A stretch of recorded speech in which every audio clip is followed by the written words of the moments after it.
Bom, gente, eu já escolhi esse tema aí pra gente conversar um pouquinho sobre relacionamentos abusivos e como que às vezes a gente tem essas relações e a gente às vezes nem se dá conta. A gente sabe que relações abusivas podem ser em quaisquer aspectos, em quaisquer circunstâncias, mas eu queria dar um enfoque um pouco maior hoje nas relações mesmo homem-mulher, apesar disso se aplicar, se a gente for pensar também, saudades, olha, Vinícius, se a gente for pensar nesse mundo de relações que a gente tem, até às vezes mesmo em relações de trabalho, a gente encontra essas características. Não é só homem e mulher, às vezes a gente vê relações abusivas entre pai e mãe, com os filhos, ou vice-versa. Então eu queria falar de uma forma, às vezes um pouco específica, mas eu queria que vocês ampliassem um pouco o olhar, tá? Então, o que a gente busca normalmente numa relação, né? A gente busca uma troca afetiva. E o que o abusador, quais são as características principais desses abusadores? Como que eles permeiam a vida das pessoas que eles escolhem? Como assim escolhem? Sim, eles escolhem as pessoas. As pessoas que se encaixam no perfil, que se adequam melhor e que se sustentam melhor sob essa perspectiva do que eles necessitam. Então eu vou falar um pouco das características do relacionamento abusivo, um pouco das características dos abusadores emocionais. Depois eu vou dizer um pouquinho a respeito das marcas que eles deixam na vida dos que são abusados emocionalmente. E depois eu também queria trocar um pouco sobre as características, que eu acho que esse é um ponto muito diferente. As características daquele que se deixa abusar. Porque a gente lê muito e escuta muito falando sobre o posicionamento ou o jeito que os abusadores fazem, mas a gente não sabe muito como se prevenir. Por que é que os abusadores identificam e o que é que eles identificam em algumas pessoas que eles escolhem aqueles determinados perfis? Porque normalmente quando uma pessoa ela tem relacionamentos abusivos, ela não tem relacionamento abusivo em um aspecto só. Normalmente ela se deixa abusar em vários aspectos, né?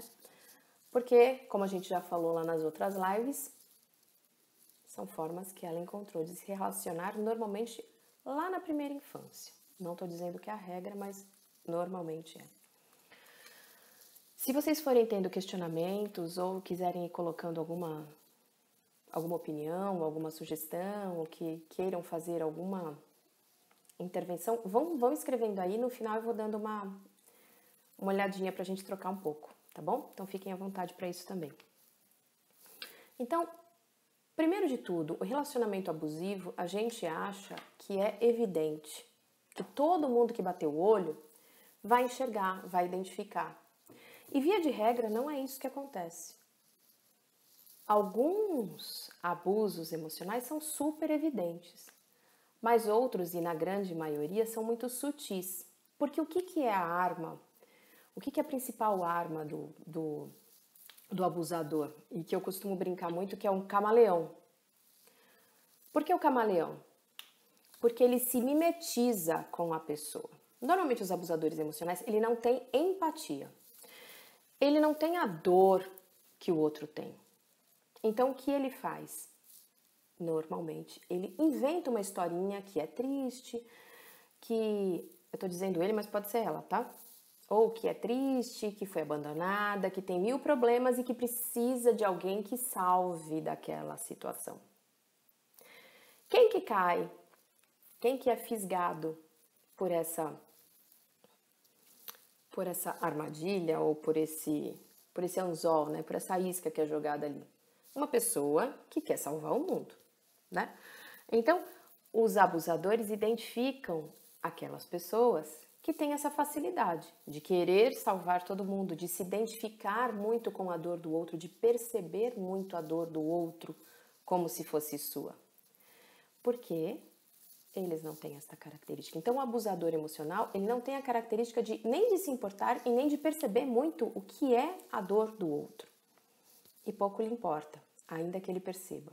Então, ele se mimetiza, ele faz de conta. Então, primeiro ele observa o comportamento da vítima, ou da abusada, ou do abusado emocional.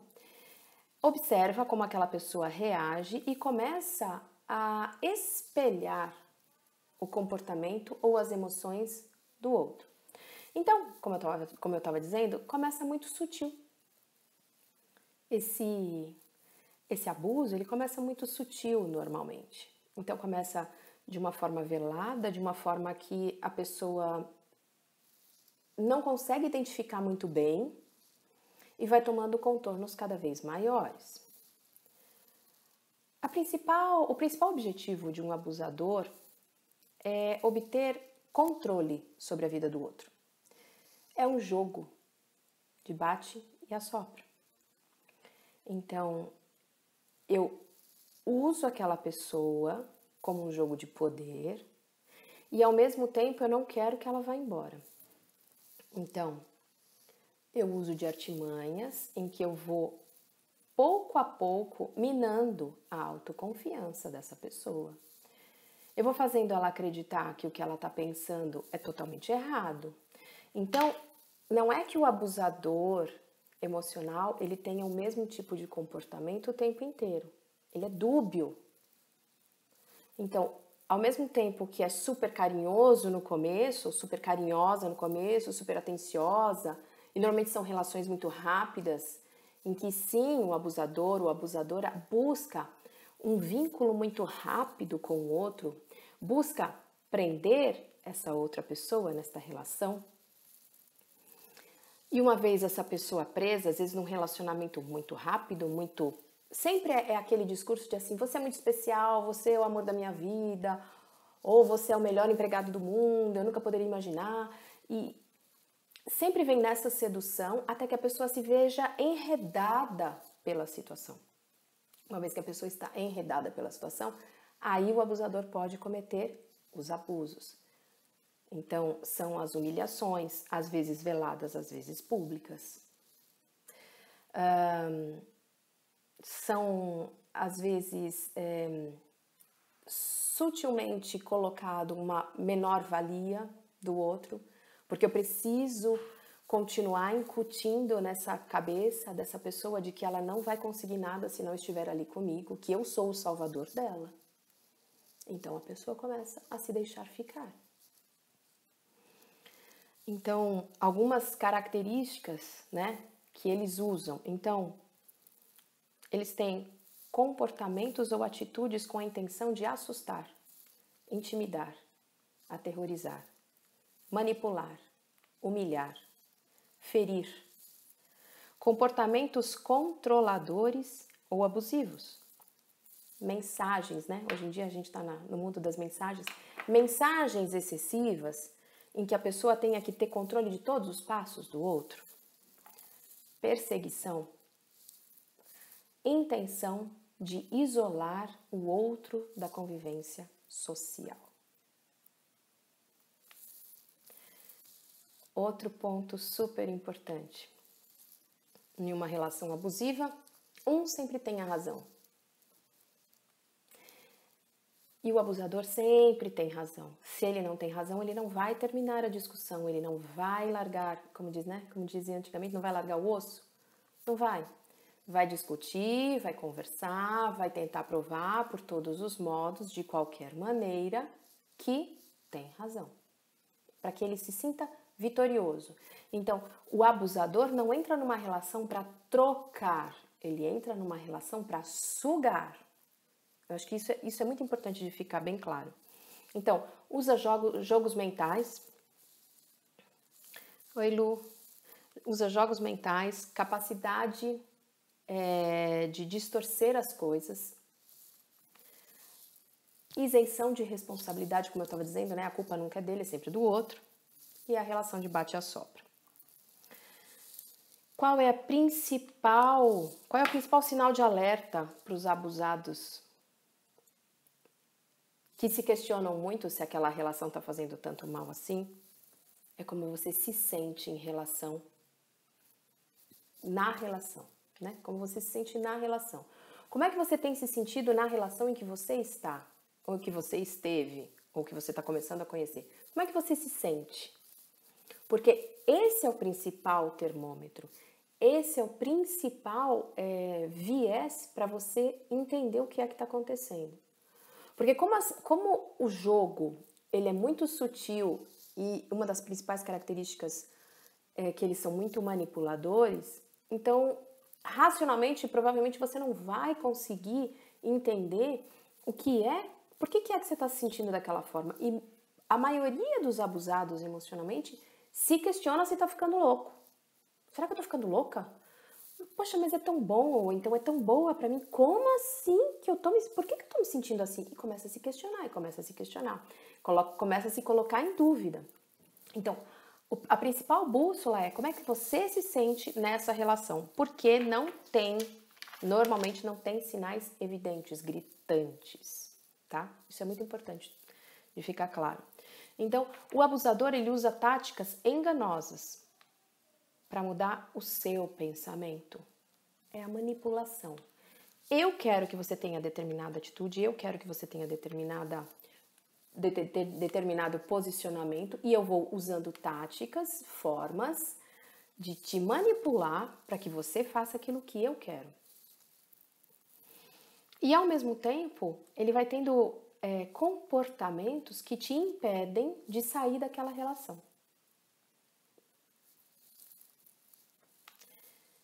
Faz você acreditar que a culpa é sua, que a relação não tá boa. Então, se você começa a perceber que alguma coisa tá ruim, se você tem alguma queixa, se você tem algum ponto que você tá reclamando que não está funcionando legal, olha, porque eu gostaria que você fizesse isso, eu gostaria que você visitasse minha família, eu gostaria que você... olha, eu não gosto quando você sai do trabalho e não vem direto para casa, olha, a culpa é tua. A culpa é sempre sua. Porque você é o responsável por não ter amado o suficiente, não ter cuidado da relação o suficiente. Ele sim, ou ela sim, nossa, deu a vida por você. Como que você não percebe isso? Entende? Então faz você acreditar que você é que não ama o suficiente, você é que não se dedica o suficiente. E aí, o que a gente diz? Isso vai trazendo danos, né? E quais são os danos nessa pessoa que vai se deixando permanecer nessa relação? Baixa autoestima. Começa a duvidar de si e começa a procurar em todos os lugares quem é o responsável, que é na vida, o que na minha vida tá tão ruim, por que eu tô me sentindo tão mal? Mas normalmente o abusado emocionalmente, ele não vai procurar no abusador. A pessoa começa a desconfiar de tudo, de todos, então entra numa paranoia, começa a desconfiar de tudo, de todos à sua volta, sem identificar a principal causa, ou a causa em si. Começa o abusado começa também a fazer autossabotagens. Doenças psicossomáticas é muito comum, muito frequente. Depressão. E tem a sensação de pisar em ovos. Gente, precisa ter todas essas características para efetivamente ser uma relação abusiva? Não. Eu tô dando uma pincelada geral de muitas características que você pode encontrar. Outras, às vezes, a gente não identifica de imediato. E o que é? Quais que são as principais características daquele que se deixa abusar? Daquele que se deixa permanecer numa relação que faz tão mal para ele mesmo. Normalmente, são as pessoas em que fazem o movimento de, naturalmente, colocar a vontade e a necessidade do outro em primeiro lugar. Se abandonam, não se olham, não se conhecem e tem uma empatia muito grande, se coloca muito fácil no lugar do outro e coloca o outro em primeiro lugar na sua vida. E o abusador, que sabe identificar isso muito bem e que adora ser o centro das atenções e que adora estar em primeiro lugar, ele só ocupa o lugar que está vago, entende? Então eu falo que é a fome com a vontade de comer.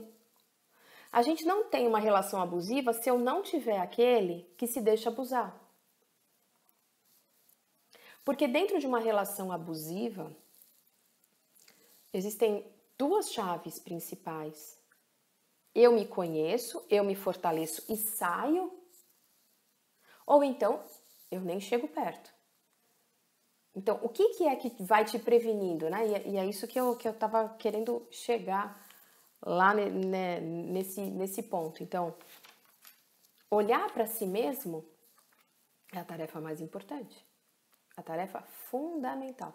Se conhecer, se reconhecer, conhecer o que são valores teus, o que é que você gosta de verdade, o que te faz feliz de verdade. Se te faz feliz estar no meio de amigos, se te faz feliz ter certos hábitos, fazer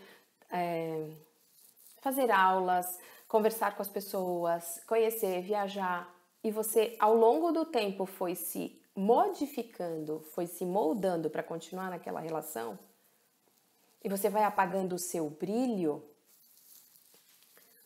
talvez você deva começar a questionar um pouco sobre isso. E eu queria frisar de novo, não é uma relação que a gente vê só entre homem e mulher, tá?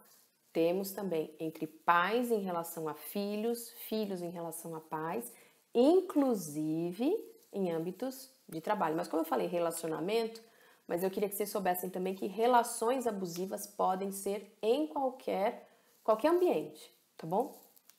Basta que tenha duas pessoas, né, para que tenha essas relações. Então, são pessoas, o que se deixa abusar normalmente são pessoas permissivas, pessoas que deixam o outro invadir o seu espaço emocional, o seu espaço de valores, o seu espaço de princípios, o seu espaço do tipo, você quer fazer isso? Tudo bem, eu vou.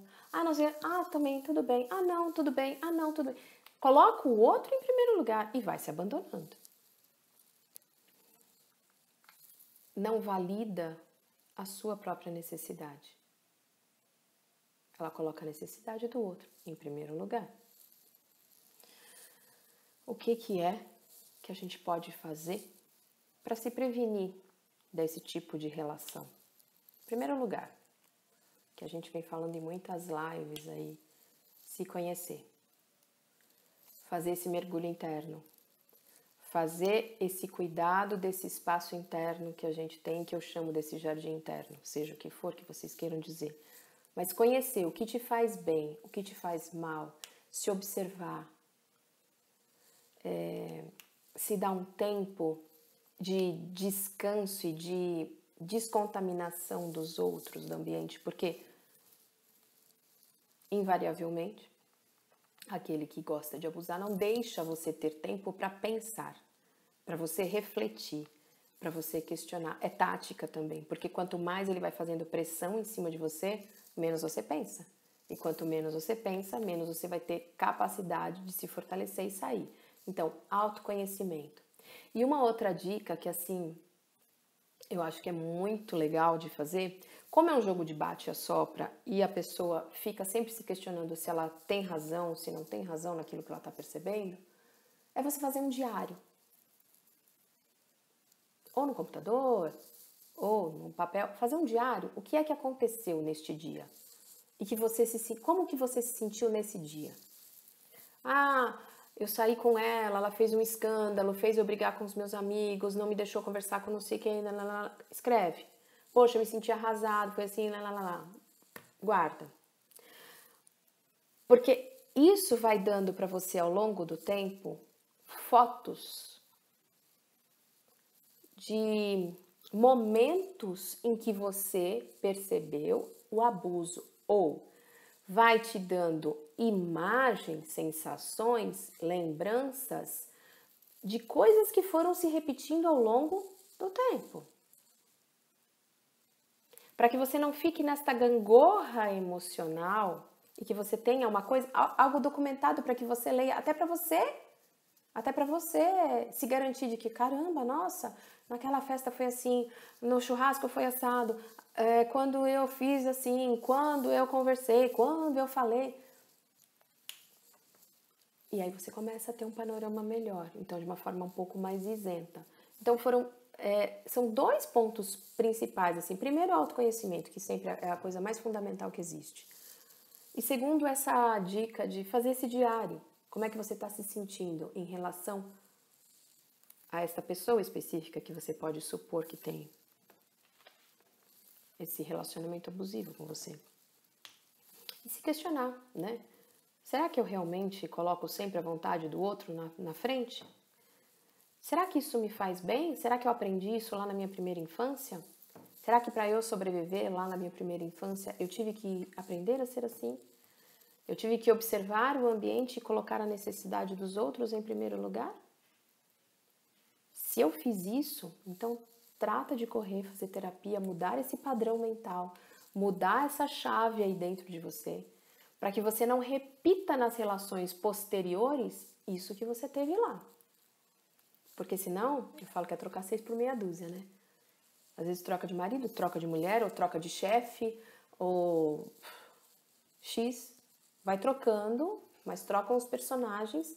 Mas como eu tenho o perfil de que me deixo abusar, onde quer que eu vá, os abusadores vão identificar aonde eu estou. E é ali que eles vão ocupar espaço. Era um pouco isso que eu queria trazer hoje. Eu vou dar uma passada aí se vocês colocaram alguma questão, se vocês quiserem ir colocando agora, eu vou dando uma passada.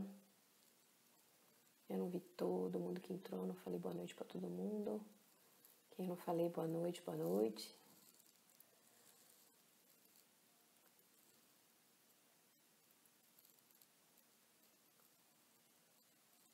Se vocês quiserem me perguntar alguma coisa.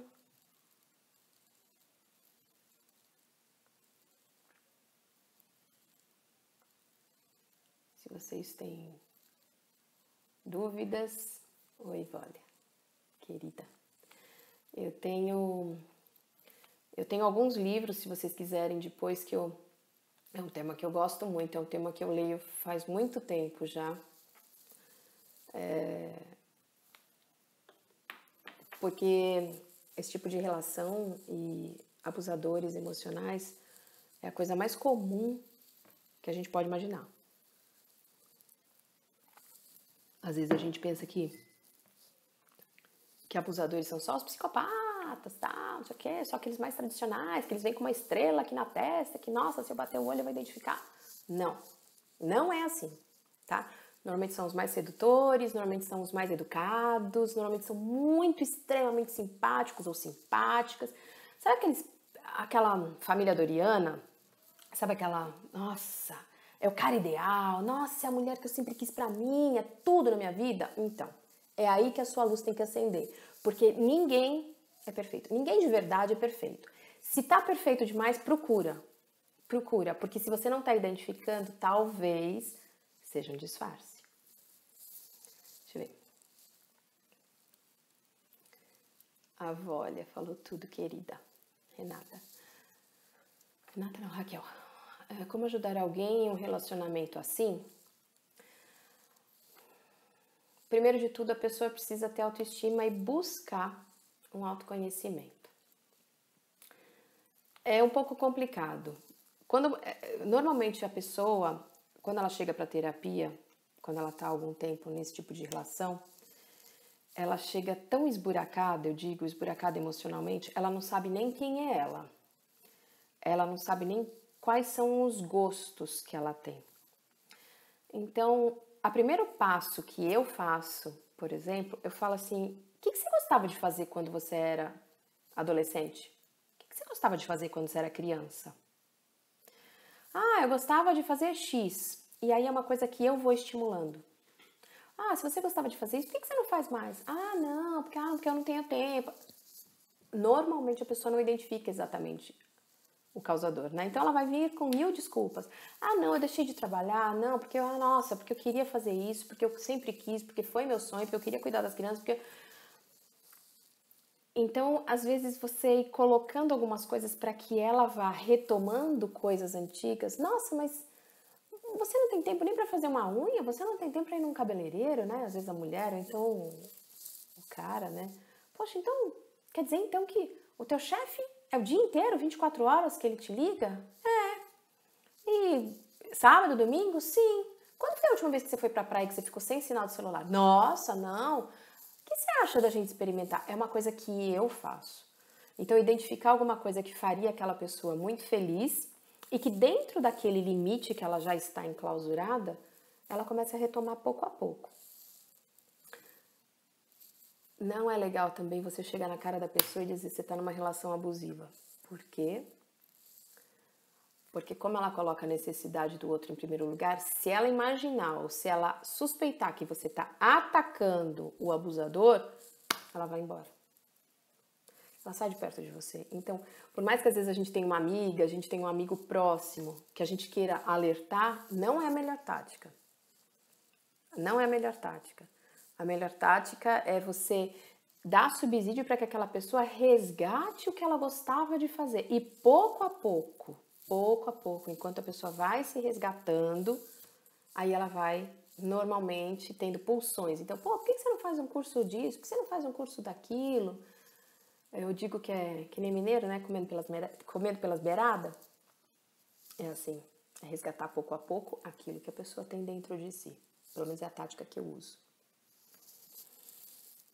Oi, Si, obrigada, querida. Olha, minha filha teve um namoro assim. Foi muito difícil de terminar. Normalmente eles não deixam terminar mesmo. Eles vão atrás, eles perseguem. Eu também tive experiências, bastante. Quebram segredos de computador. Eu já tive pessoas que monitoram e colocam o que eles chamam cavalo de Troia. Cavalo de Troia no celular, monitoram onde está a pessoa, colocam um funcionário dentro da casa para monitorar, detetives, gente, o poder que eles vão tendo de tentar segurar esta pessoa para si. E eu costumo brincar que eles sabem muito bem quem são as vítimas que eles escolhem. Porque como é um jogo de poder, ele não vai escolher qualquer um.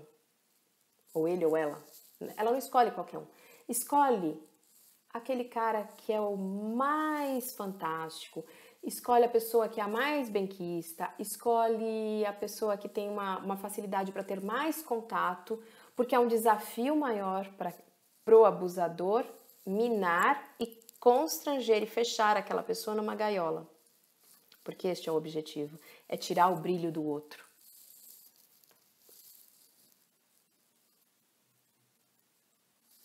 Kelly, existe entre pais e filhos? Existe.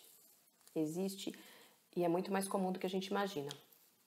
Às vezes a gente pega crianças com pais abusivos. Crianças que os pais não admitem que essa criança crie asas. Porque qual é o objetivo principal do ser humano? Ter liberdade, né? Ter liberdade para ser feliz por si. Eu brinco que a gente tem filho que é para fortalecer as asas, né? A gente dá o conhecimento racional, estimula o hemisfério esquerdo. A gente dá a bagagem emocional, estimula o hemisfério direito para que eles criem asas e voem por si mesmos. Mas tem pais que não fazem isso, fazem o oposto. Às vezes cortam a chance do racional, às vezes cortam do emocional, ou então às vezes cortam de tudo. E existe sim. Existe. Porque é um padrão, o abusador, ele vai ser abusador normalmente em todas as relações que ele tem. Apesar dele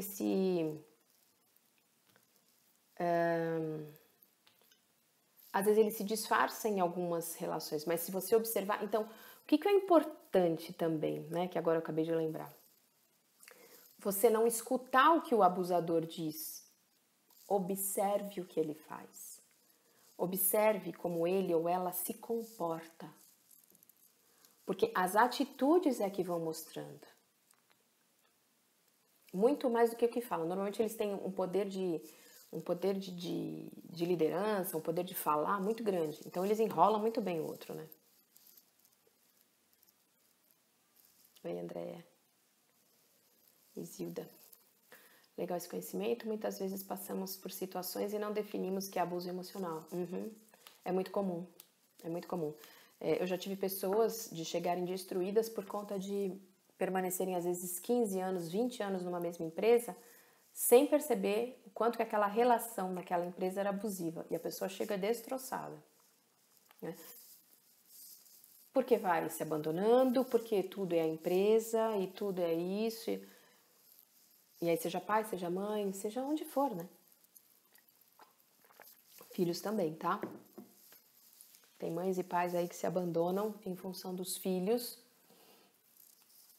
E os filhos abusam e são abusadores. Raquel. Oi, Paty. Perdeu o horário, depois você dá uma olhadinha lá, Paty. Foi difícil de eu entrar hoje, menina. A conexão tava ruim. Se vocês tiverem mais alguma questão...